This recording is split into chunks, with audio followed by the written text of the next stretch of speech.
नवरात्रि का उपवास और भूखी सास। सास ने पकड़ ली थी नवरात्रि के उपवास रखने की जिद। 9 माताओं के लिए 9 दिन व्रत रखूंगी। मैया की भक्ति में शक्ति है। मैया हमारे परिवार को अपना आशीर्वाद जरूर देंगी। लेकिन अपना शरीर तो देखिए माँ जी, आपका एक पाँव घर में रहता है और एक पाँव डॉक्टर के यहाँ। फिर से बीमार हो गई तो जय माता दी के साथ राम नाम सत्य भी। अरे राम राम राम, कैसी बातें कर रही हो बहू। राम नाम सत्य हो मेरे दुश्मनों का। मुझे व्रत रखने से मत रोको बहू। वरना देवी माँ नाराज हो जाएंगी। नहीं, तुम्हारी सासू माँ नाराज हो जाएंगी। अरे पर माँ, भूखे क्यों रहना है? देवी माँ थोड़ी ना चाहती होंगी कि उनके भक्त भूखे रहें। और आपकी तो सारी मनोकामना पूरी हो चुकी है ना माँ। लालच है बेटा, लालच बुढ़ापे में भी खत्म नहीं होती। अरे तुम चुप करो जी। तुम्हारी भी उम्र है भक्ति भाव करने की। ज्यादा बड़बड़ की ना तो तुमसे भी उपवास रखवा लूंगी। हाँ। अरे रौद्र रूप क्यों धारण कर रही हो मेरी माँ। रख लो व्रत। ठीक है माँ, बस अपनी हेल्थ का ध्यान रखना। अरे उसकी चिंता तुम मत करो बेटा। मैंने टीवी पे देख लिया है कि व्रत में क्या क्या खाने से शरीर में कमजोरी नहीं होती। अच्छा ही है, वरना ऐसा ना हो कि 9 दिन के बाद तुम मैया के द्वार की जगह सीधा हरिद्वार। अरे तुम मुझे हरिद्वार क्यों भेजना चाहते हो? क्योंकि अब तुम्हें मायके तो भेजने से रहा। बाबूजी, क्यों माँ को परेशान करते रहते हो? अच्छा माँ, ये बता दो कि आपको व्रत में खाने के लिए क्या क्या चाहिए होगा। सास के सामने सब हार जाते हैं।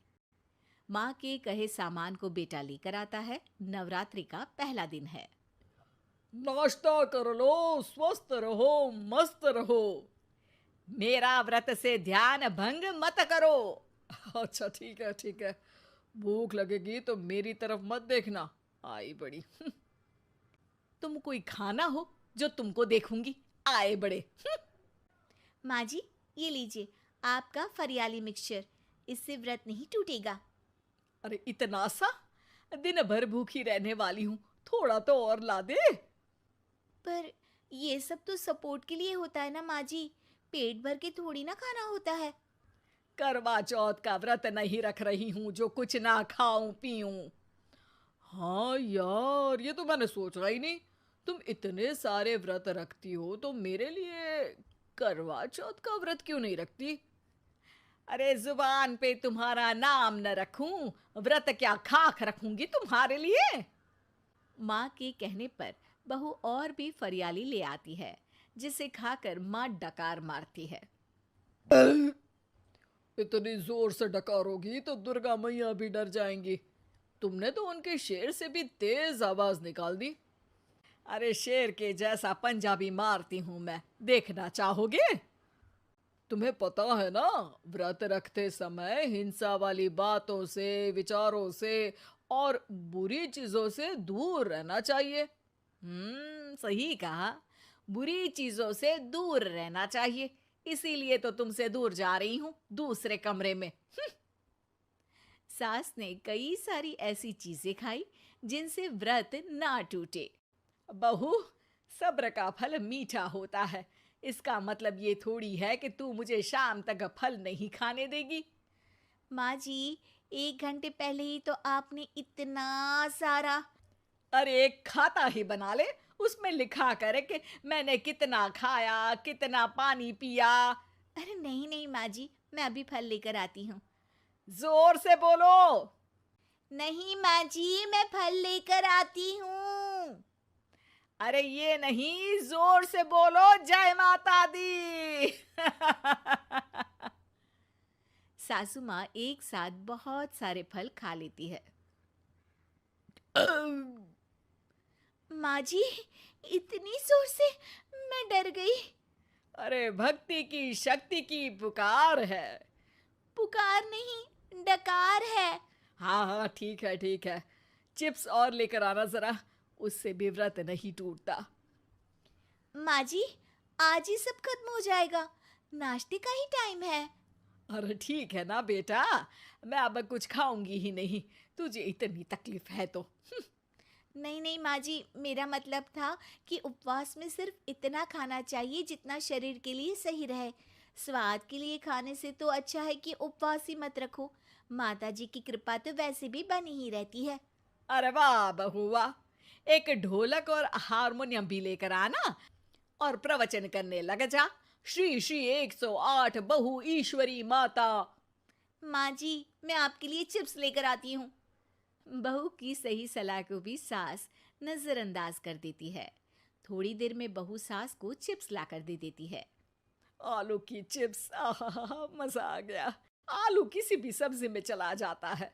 आलू पनीर, आलू पालक, आलू टमाटर, आलू भिंडी और तो और पराठे में भी चला जाता है। वैसे ही इंसान को भी हर स्थिति में आलू जैसा होना चाहिए। थोड़ी देर में वहां ससुर जी आते हैं। क्या चिप्स खा रही हो? अरे नहीं जी। दिख तो चिप्स ही रही है। अरे तो पूछ क्यों रहे हो? अरे गुस्सा क्यों हो रही हो? उपवास में गुस्सा नहीं करना चाहिए। और ऐसा तो है नहीं कि सिर्फ तुम उपवास करती हो, हमने भी तो किया होगा कभी। नहीं जी नहीं, तुम तो कर ही नहीं सकते। तुम उपवास में भी भेजा खाओगे और भेजा खाने से उपवास टूट जाता है। अच्छा थोड़ी सी चिप्स मुझे दे दो, मन ललचा रहा है। नहीं, उपवास के लिए है। तुम अपना खाना खा लेना जो भी बने। पूरा दिन सास कुछ ना कुछ खाती रहती है। जैसे ही रात होती है, अब बस उपवास हो गया, अब मैं खाना खाऊंगी। जो दिन भर से खा रही थी उसको क्या बोलते हैं? बाबूजी क्यों माँ को परेशान करते रहते हो? अरे लड़के, तेरी माँ दिन भर से इतना खा चुकी है कि देश में भूखमरी की समस्या इसी की वजह से बढ़ रही है।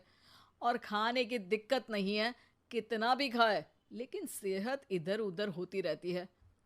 कुछ ऊपर नीचे हो गया तो तेरी माँ खाने के बाद हाथ धोएगी और तू अपनी माँ से हाथ धो बैठेगा। अरे इत्तू सा तो खाया था, उपवास भी ना तोड़ू क्या? ठीक है, नहीं खा रही बस। अरे बहू तुम ही बताओ, ये इत्तू सा मतलब कितना खाया है इसने? ना जी ना, मैं कुछ नहीं बोलूंगी। खाना दे रहे हो या नहीं, या 9 दिन बिना जल के उपवास रख लूं? देने के लिए धमकी अच्छी है, सुनने में भी डरावनी लग रही है। पर जैसे तुम्हारी जुबान में स्वाद का खून लगा है ना, तुम भूखी नहीं रह पाओगी। मैं कसम खाती हूँ जी। अरे देखो, कसम भी खाओगी तुम। अरे कुछ और दे दो इसको खाने को। ये ले, दाल चावल खा ले बस।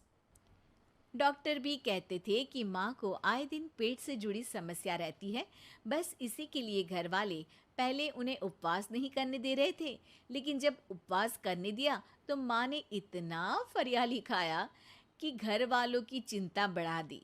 और जैसा कि घर वालों को डर था, अगले दिन उनकी तबीयत खराब भी हो गई। डॉक्टर को बुलाना पड़ा। अरे जितनी बार आप बीमार होते हो उस हिसाब से तो मुझे एक क्लिनिक आपके घर में ही खोल लेना चाहिए। या फिर क्लिनिक में ही इनका एक अलग कमरा बनवा देते हैं डॉक्टर साहब। बाबूजी, पिताजी, मेरे जनक, क्यों हमेशा मजाक करते रहते हो? डॉक्टर साहब, माँ का पेट खराब है। क्या खाया था? जो मिला जो दिखा सब कुछ। अरे बस भी करो जी। बस तो तुमको करना था खाते वक्त। देखिए, खाना अच्छी बात है और उपवास भी आदमी को रखते रहना चाहिए, लेकिन तब जब शरीर लायक हो। पहले दिन ही बीमार हो गई तो 8 दिन कैसे होगा? आप व्रत मत रखो और खाने पीने पे ध्यान दो। मैं गोलियां दे रहा हूँ। आप भी कुछ खाने को ही दे रहे हो? हाँ, इससे जल्दी ठीक हो जाएंगी। समझ गई हैं आप? अब तो ठीक ही होना है ना मुझे। जोर से बोलो। जय माता दी। जय माता दी। जय माता दी।